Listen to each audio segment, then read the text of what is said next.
चार पंक्तियां बेटियों के लिए मैं सुनाता हूं, उसके बाद एक कवि को बुलाऊंगा। बेटों से ज्यादा बोझ भी ढोती हैं बेटियां, बेटों से ज्यादा बोझ भी ढोती हैं बेटियां, बेटों से ज्यादा बोझ भी ढोती हैं बेटियां,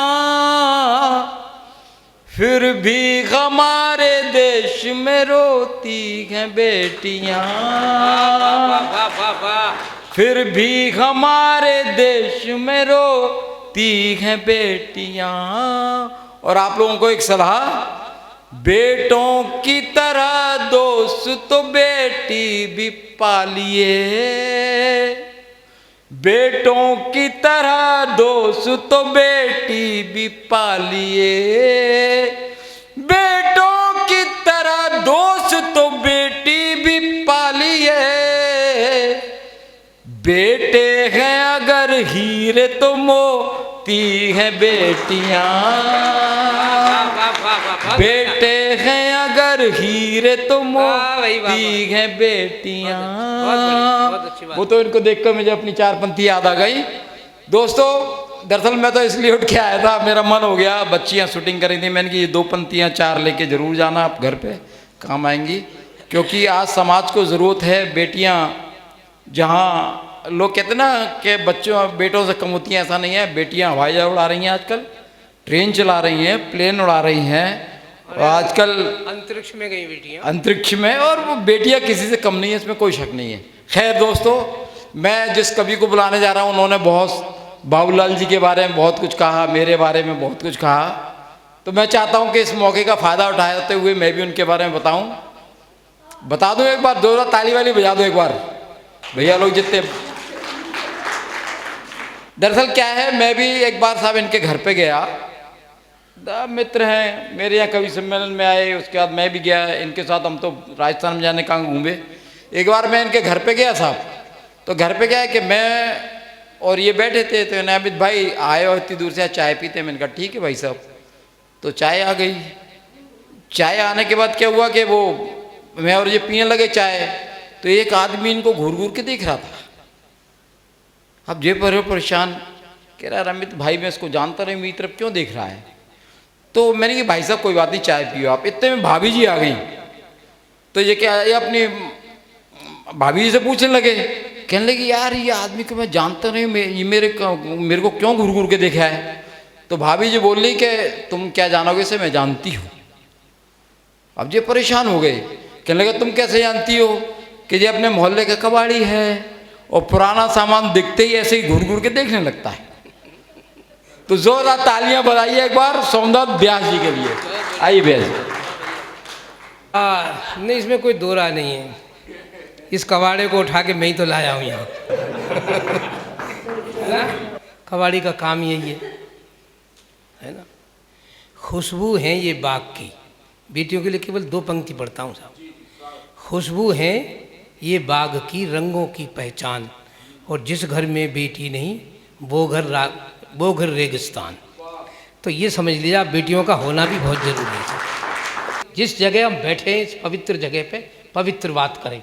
मैं यहाँ से अपनी बात करता हूँ, विश्वास मानिए जितने फनकार हैं, जितने कलमकार आपने बुलाए हैं, वो किसी दल से जुड़े हुए नहीं हैं। इनका किसी दल से कोई संबंध नहीं है, न राजनीतिक दल से न गैर राजनीतिक दल से, ये किसी पार्टी से जुड़े हुए नहीं। बात ये जरूर है कि टी पार्टी से जुड़े। अगर इनको चाय पे आप बुलाएं तो ये तुरंत चले आएंगे साहब। हम भाजपा के नहीं, समझ लेना आप में से कोई हो थोड़ी देर के लिए उतार देना साहब, लेकिन हम निष्पक्ष बात करते हैं। हम बीजेपी के नहीं हम जनता दल के हैं, हम तो केवल भारत माता के अंचल के, इस देश की मिट्टी की बात करते हैं, इस देश की मिट्टी के हैं। हम भाजपा के नहीं हम जनता दल के हैं, हम तो केवल भारत माता के अंचल के हैं। हम गंगा जल के नहीं हम यमुना जल के हैं। हम गंगा जल के नहीं हम यमुना जल के हैं। हम उन आंसुओं के हैं जो माँ की आंख से छलके हैं।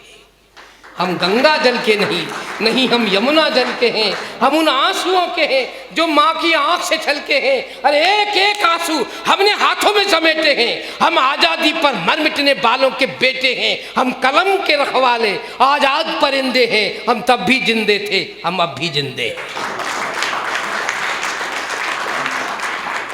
बात अगर लगे तो जोरदार ताली बजाना, जिससे मुझ में उतना ही जोश आ जाए। ये जिंदे वाली बात मैंने इसलिए की है कि घटना बता रहा हूँ आपको, विश्वास मानना। रामधारी सिंह दिनकर का नाम आपने जरूर सुना होगा, क्योंकि आप, मैं जानता हूँ आप साहित्य की पहचान रखते हैं और साहित्य को पढ़ते भी हैं। रामधारी सिंह दिनकर बहुत बड़े कवि रहे हैं ओज की। पंडित जवाहरलाल नेहरू की हिम्मत नहीं होती थी उनसे आँख में लाल, मैं सही कह रहा हूँ बिल्कुल, क्योंकि वो कवि थे। तो रामधारी सिंह दिनकर जी और वो दोनों जा रहे थे साथ साथ मंच पे। पंडित जवाहरलाल नेहरू भी अच्छे साहित्यकार रहे, उन्होंने भी बहुत कुछ लिखा है। तो जैसे ही सीढ़ियाँ चढ़ रहे थे, अचानक पंडित जी का पैर फिसल गया। बात सुनना नहीं, बात फिसल जाएगी। पंडित बैठ जा भैया, कोई बात नहीं, ये काम चल रहा है, चल बहुत अच्छी बात है। पंडित जी का पैर फिसल गया और वो गिरने को हुए, तभी दिनकर जी ने संभाल लिया, मंच पर आ गए। पंडित जी का जब क्रम आया था ना बोलने का, तो सबसे पहले उन्होंने यही बात कही थी, आज जब मैं सीढ़ियाँ चढ़ रहा था मेरा पैर फिसल गया था, वो तो दिनकर जी थे जिन्होंने मुझे संभाल लिया। तो दिनकर जी को नहीं रहा गया दिनकर जी से। उनका पंडित जी ऐसे मत कहो, इस बात को ऐसे कहो, जब जब भी राजनीति का पैर फिसलेगा साहित्य उसे अपना सहारा देगा। ये बात है। तो हम इस गिरी हुई राजनीति को उठाने की बात करते हैं। मैंने पहले भी कहा था ये बात, साहित्य हमारे सिर की पगड़ी है। मैं यहाँ से बात करता हूँ, माँ के लिए मैंने एक से एक छंद रखे हैं, 3-4 छंद आपके बीच में रख रहा हूँ, याद रखना। अगर आपकी याद रह जाए बहुत बढ़िया बात है। मैं सबसे पहले कामना शब्द को लेता हूँ। आपकी कामना क्या है और मेरी कामना क्या है? हो सकता है मेरी आपकी कामनाओं में तालमेल बैठ जाए। कुछ गड़बड़ है क्या? नहीं, मैं समाधान करने के लिए भी हूँ। तुम समस्या हो तो मैं समाधान। हाँ, कोई यही काम कर रहा हूँ मैं। 40 साल क्या 45 साल हो गए, सारे बाल सफ़ेद हो गए। ये बड़ी मुश्किल से उज्ज्वलता पाई है मैंने। ये तो कालिख लिए हुए बैठे, मेरे पास कोई कालिख नहीं है, इसलिए बात करता हूँ। पीने वाले की तो बस इतनी सी कामना है, शाम के समय जरूर जाम होना चाहिए। पंक्ति सुनना साहब, अब मैं बात कविता की बात कर रहा हूँ, और एक एक पंक्ति सुन लेना, चौपाई की तरह सुन लेना। अच्छा लगे तो समर्थन देना, नहीं समझ लेना मौन होके सुन लेना, कोई बात नहीं। बहुत तालियां बजाई आपने। पीने वाले, मेरी कामना क्या है वो समझना आप। पीने वाले, अलग अलग कामना होती हैं साहब। कोई जो पीता है उसे पीने की चाहिए, जो खेलता है उसे खेलने की चाहिए, जो जैसा है वैसा है। इसलिए मैं कहता हूँ मेरी कामना क्या है। पीने वाले की तो बस इतनी सी कामना है, जाम का जरूर इंतजाम होना चाहिए। और धनवान धन के ही चारों ओर घूमता है, उसके लिए तो बस दाम होना चाहिए। और किसी भक्त से कहें कि कामना है क्या तुम्हारी, किसी भक्त से कहें कि कामना है क्या तुम्हारी, वो कहेगा काम नहीं राम होना चाहिए, वो कहेगा काम नहीं राम होना चाहिए। और मेरी कामना है प्राण देह से तजूं तो मेरे अधरों पे मेरी माँ का नाम होना चाहिए, अधरों पे मेरी माँ का नाम होना चाहिए। और क्यों होना चाहिए वो भी सुन लें आप। सुनो एक एक मित्र, हाँ सुनो एक एक मित्र, तीर्थ से भी पवित्र माँ के चरणों के नीचे पड़ी हुई धूल है। सुनो एक एक मित्र, तीर्थ से भी पवित्र माँ के चरणों के नीचे पड़ी हुई धूल है। काशी कावा ननकाना, कोई काशी जा रहा, कोई कावे चले जा रहे हैं साहब, कोई ननकाना साहेब जा रहा है। काशी कावा ननकाना, मैंने तो यही है माना, माँ है घर में तो कहीं जाना ही फिजूल है। जिसने सहा था सूल उसको ही गए भूल, अरे माँ ने ही सहा था सूल और माँ को गए भूल।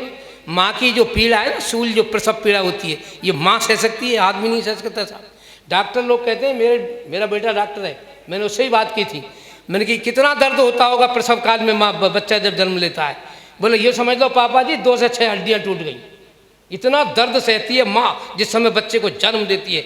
इतने आदमी नहीं सह सकता, नर नहीं सह सकता, मर जाएगा, लेकिन माँ सहती है। वो इसलिए पढ़ता हूँ साहब, और इसीलिए मैं आपसे कर रहा हूँ बात कि सुनो एक एक मित्र, तीर्थ से भी पवित्र माँ के चरणों के नीचे पड़ी हुई धूल है।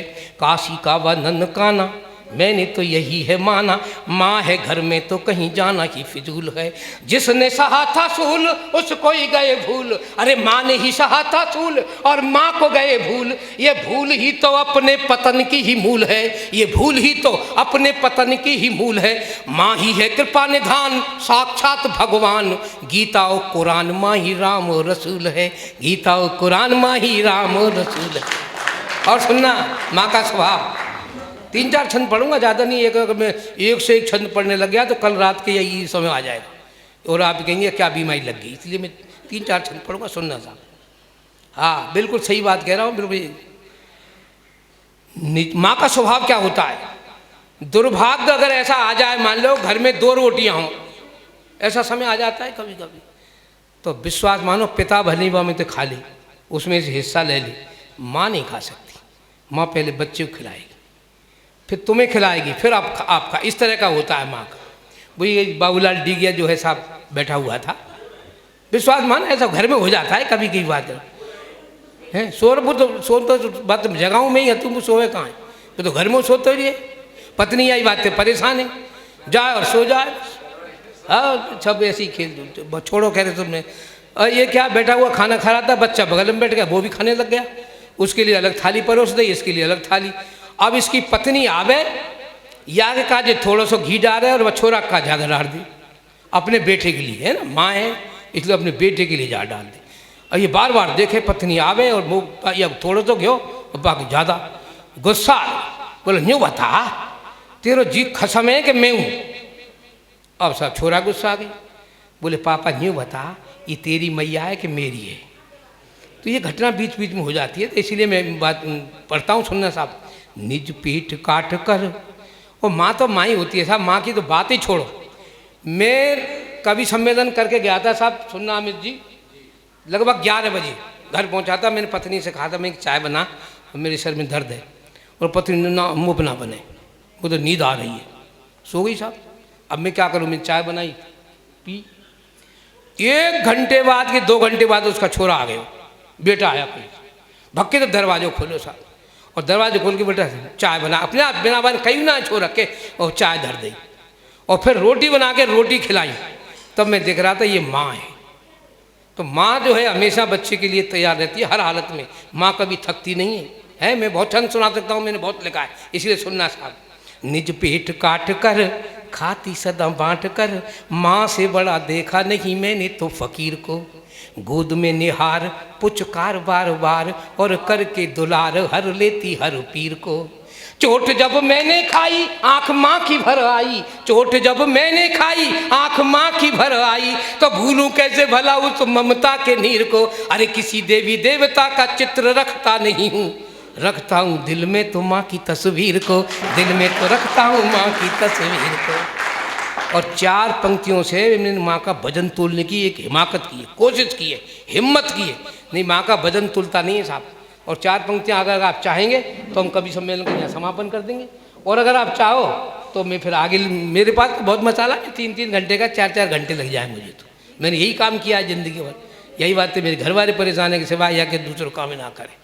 सुनना साहब, माँ का भजन तोलने की कोशिश की है मैंने, और माँ का भजन आप तोल नहीं सकते, मैंने कोशिश की है। सुनना लिखोगे, माँ के त्याग याद कर, कितने त्याग है, माँ तो गीले में सोवर हमने सूखे में सोवा, ये तो तुम सब जाने या बात। माँ जो है भूखी रहे हमने भरपेट खिलावे, ये तो माँ के त्याग याद कर, दिल में उतार कर, ममता की भावना के भाव भर लीजिए। और जिसने उदर में रखा है हमें 9 मास, तुम 2.5 किलो के पत्थर पेट में बांध दीजिए, 2 घंटा बाद फेंक देंगे पत्थर है। ये प्रैक्टिकल करके किया है। 2.5 किलो का पत्थर आप अपने पेट से 2 घंटा तक ना बांध सकें, और माँ 9 महीने तक घर में रखती है हमें, तब पढ़ता हूँ ये माँ का ही है इतना, ये जो बाकी तो और कुछ नहीं हो सकता, इसलिए कहता हूँ माँ के त्याग याद कर, दिल में उतार कर, ममता की। एक घटना मुझे याद आ रही है साहब, माँ की बात कर रहा हूँ इसलिए। एक जंगल में क्या था, एक वादक ढोलक बजाता था, मृदंग, और एक मेमना उसके सामने आ जाता था। रोज यही क्रम चलता था, वो वादक जंगल में जाता, मृदंग बजाता, वो एक मेमना आ जाता। मेमना जाने तो ना जाने, बकरी का बच्चा है, वो आ जाता सामने। कई दिन तक जब उस वादक ने ये देखा कि मैं जब भी बजाता हूँ ये आ जाता है, तो उस वादक से नीर आ गया। उसने मेमने से पूछा क्यों रे, तुझे संगीत के बारे में ज्ञान है, तुझे सुर ताल के बारे में ज्ञान है? तो मैम ने कहा मैं नहीं जानता संगीत क्या होता है, मैं नहीं जानता सुर ताल क्या होता है, तो तू रोज़ रोज़ यहाँ कैसे आ जाता है? बोला मुझे तो बस जब तुम इस पर थाप देते हो ना, इस मृदंग पर जब तुम थाप देते हो ना, तो इस मृदंग में जो खाल लगी है वो मेरी माँ की खाल है, और मुझे ऐसा लगता है जैसे माँ मुझे आवाज़ दे रही है। मैं तो बस ये सोच के चला आता हूँ, है ना। माँ के त्याग याद कर, दिल में उतार कर, ममता की भावना के भाव भर लीजिए।